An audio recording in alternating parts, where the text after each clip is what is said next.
This is cooling water supply and return line to and from a compressor intercooler.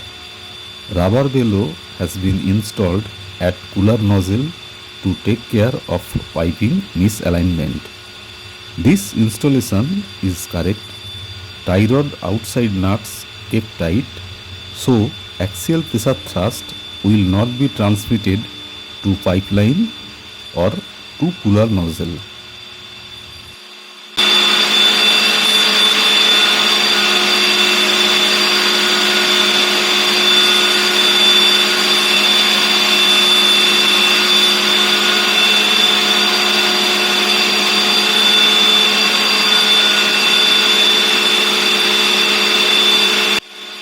This is another similar rubber bellow installation on compressor cooler nozzle, where bellow tie rod nuts kept loose by about 10 mm on both inside and outside.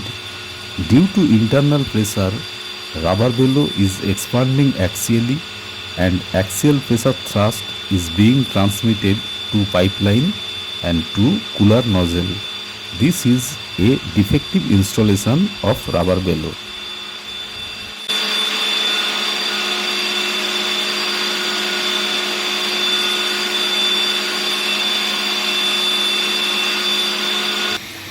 This is another rubber bellow installation on a cooling water pump discharge nozzle, where stretcher plate has been mounted inside the rubber bellow over soft rubber, and after tightening tie rod nuts, water is leaking through the bellow.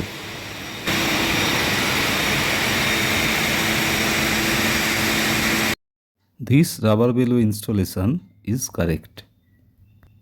Now let us see what should be the correct installation of rubber bellow.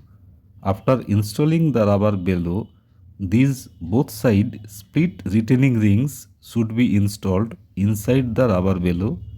These both side stretcher plates should be installed outside the metallic flanges and bolted tightly.